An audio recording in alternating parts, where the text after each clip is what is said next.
Tonight we're going to cover, like Bob said, we're going to cover treatment of low back disorders from acute conditions all the way to doing the maintenance type of care, including exercise therapy into the module. Just a brief introduction about myself. I'm a chiropractor, I'm an acupuncturist, and a certified fascial manipulation therapist. I employ all my tools, and this table has been a great help. Not just for my patients, but also for myself. I feel that this has really eased a lot of the stresses and strains that come along after doing this for 33 years. So we'll start off first in how we would approach someone that was diagnosed with a herniated disc, or it could be a unilateral facet syndrome. The Manuthera table, as we have it in this position right now, we can help somebody who is having difficulty with the bending, and we could get them on the table in a pain-free way. So we're going to just have you come up here. We'll make believe that Natalia is in acute pain. So here we're going to just have her stand up, and she'll lay in that sideline position, and then we're just going to take her right down.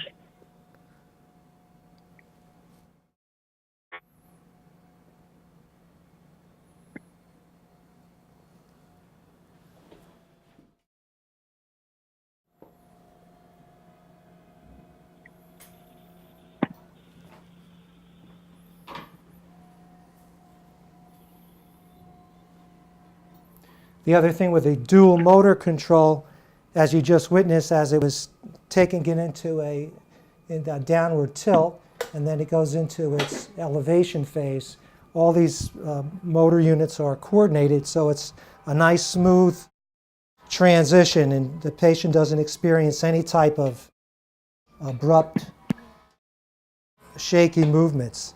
Now, as I said, we're going to illustrate a treatment if there was a left lateral disc herniation without myelopathy.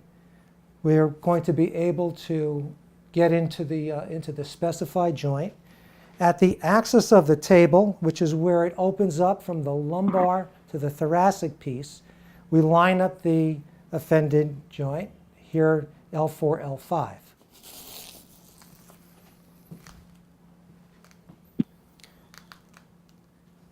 How's that? That's comfortable? Yeah. Okay.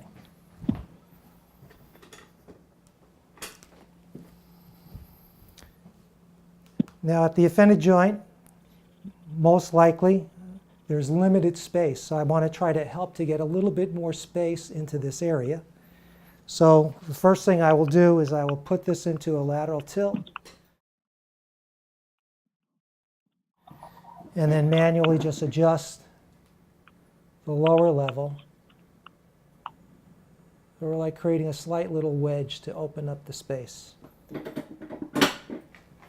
From here, depending on what you're viewing off your films, you can then redirect the position of the table to be the most appropriate position for your patient. I'm just going to demonstrate the rotational aspect of the table. I could bring this table back, rotate this. And now I could do just some gentle manual therapy type of work. A lot of my work, I'm incorporating fascial manipulation, but whatever your practice that you do, you can utilize that, whether you're doing modalities or other types of soft tissue techniques. I find that the fascial manipulation works great because it encompasses the whole body, and if there's issues which might have led to this, such as a fracture in the ankle or a sprain, we would work on all the different restrictions in the tissue to free this area up. But just to speed things up and not do a whole treatment, once you have the patient secured to the table, then you could just do some very gentle, small movements. Obviously, in this state, they're a little bit more painful, so you have to limit the range of motion. We could also incorporate a flexion and extension into the table. Now, what I like to secure the table, since it is movable now, I will just do this by holding on with one leg to the back, lock in the rotation, and now I can get my direction, line of force, right into the offended joint. Now, as you progress with the treatment, you don't have to always have them lie in the sideline position. You can have them turn over into the prone position. And from this position here, you can continue with your acute case as they're going through their treatments. You could still work that rotational component in here. And most likely, you're probably going to find some restrictions and fixations on the other side, so you could just motion palpate with the table. You don't have to do that beforehand. Everything can be done while you're on the table. That's the beauty of this table. It allows one to diagnose through motion palpation as well as through treatment.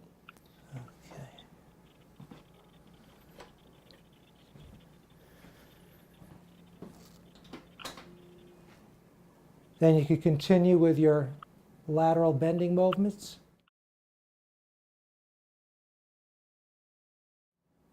And I don't know if you can observe from the film on the smoothness of the table, but if I could just describe to you that the level of control that you have with this instrument is phenomenal. As you know, as you start to just minutely change the direction of the fibers that you're working on, a whole different world opens up. I find that when I'm doing my fascial manipulation work and I'm on a fascial density, I will just change slightly, even as we're starting to get some movement in the area and improving the glide. If I just tilt the unit to get into an area that I haven't gotten to before, I'm able to start freeing that up. So again, it's like working three-dimensionally on the condition. We could also use this in the diagnostic sense to determine a dominant side. Just by keeping the lateral component of the lumbar spine disengaged, you could see automatically how it just shifts over to the left in this particular case. Most likely you'll do a little bit more exploratory work when you find something of this nature to find the underlying pathology in there. The next phase of this, we're going to do some more rotational work. I'm going to now secure the legs to the table.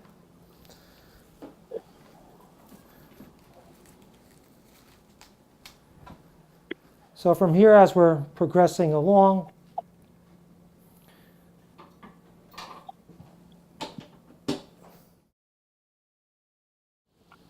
as I do the rotational work, I'm going to be taking larger arcs. I want to make sure that the legs are secure to the table.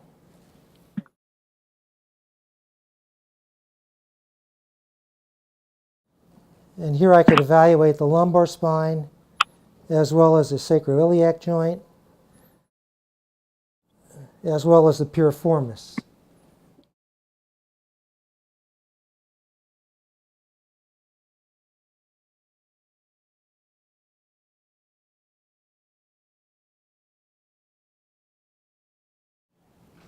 Now, another unique feature with this table is that it has a horizontal drop.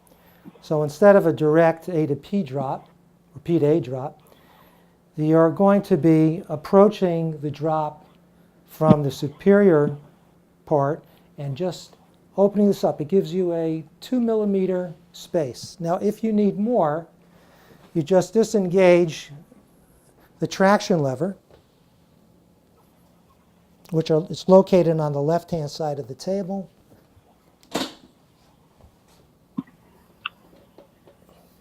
And this will allow me to give long axis extension. I could control the amount of long axis extension by using gravity. With the tilt feature of the table, we can, by going downward, we'll get a little bit more resistance. And here I can palpate at L5-S1. I could open up the iliolumbar ligament, sacrotuberous ligament. Okay. So depending on your patient's somatotype, weight, so forth, you have the liberty to position your own body to get the most effective movements. With a much larger individual, I need a little bit more force. I actually will traction the body out. I take my thigh and I use that as a guide as I'm tractioning out the spine. And with my palpating hand, I could evaluate what's happening.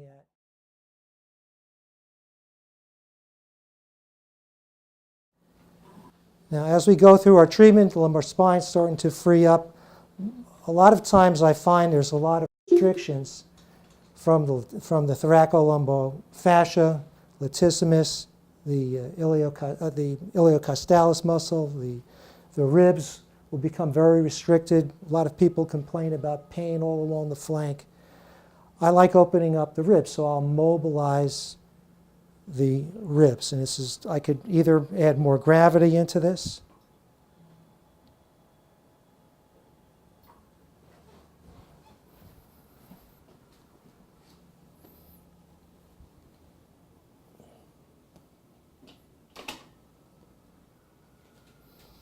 what's nice, the feature that has a handle that you could actually hold on to and steer the table directly into the position that you want, having full control of the patient. And I just hold that position until I start to get a nice stretch on the joint. And all this creating space just assists in getting the proper biomechanics to make the adjustment.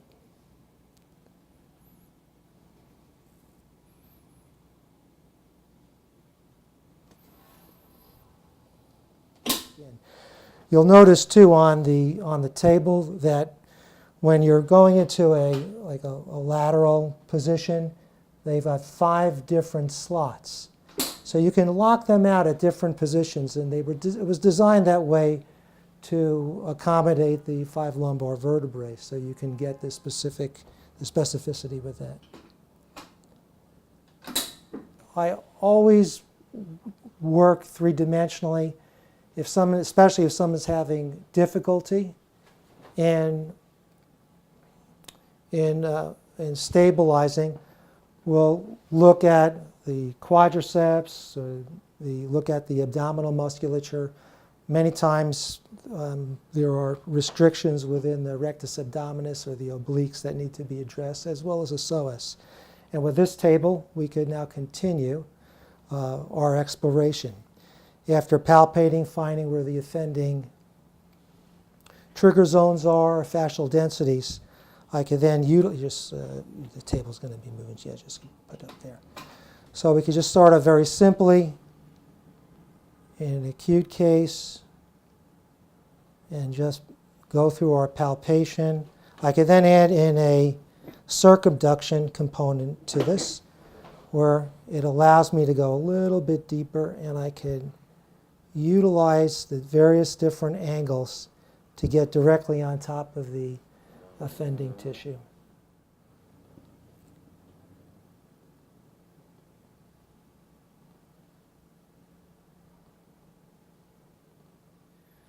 When you're doing your lumbar adjustments, sacral adjustments, instead of just having a stationary table, this table will now allow you to pivot and adjust the table directly to the patient's condition and situation.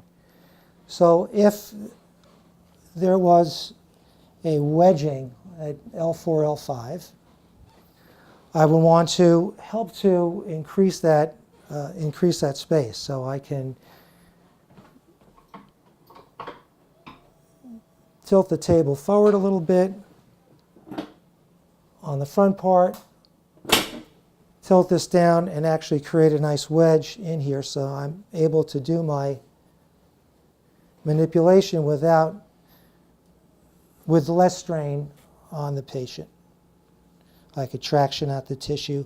I have great control of the table, not only in getting into the various different positions from lateral and rotation, but also the height on this, that you're able to bring this down into a very comfortable height. I can now steer my patient directly into the position that I need them to be in. I could flex forward, I could come back on here. If I wanted to rotate and lock, I can do that as well. So it gets, again, best possible position to do your manipulation in here. Just to recap, went through the various different components, treating someone in the acute phase in the lateral position. Then as you're progressing through with your treatment, you can then get them into your prone position, go through all your ranges of motion, checking through motion palpation, your lateral bending, your rotation, flexion and extension. We went through the traction, the gravity assisted tilt on here, so you could do mobilization of the ribs. Next, we're going to just go through a demonstration with utilizing the Piezo wave.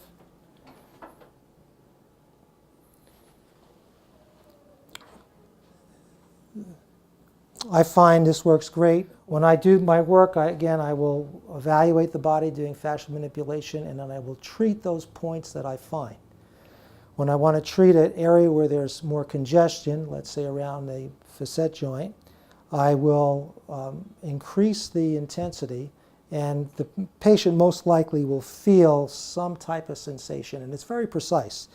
The sound head is a ceramic device. We put some gel on here so it acts as a conducting medium. And we have several different sizes. Now, this one probably goes down about maybe 5 millimeters. So depending on what tissue you're working on, you can direct it. I could work on conditions with osteoarthritis of the fingers, all different types of digit conditions. The generator is sending an impulse in onto this ceramic disc that has these piezo crystals, that it generates a sound wave. That sound wave, you are controlling the depth of it with the selection of the head size, so you could get directly into the tissue that you're targeting. So if I'm doing, let's say if I was with my fascial manipulation, I most likely would be working from the foot all the way up. So I would have to change a few times the head because I don't really need this depth when I'm working in the foot, but it's a very quick change operation.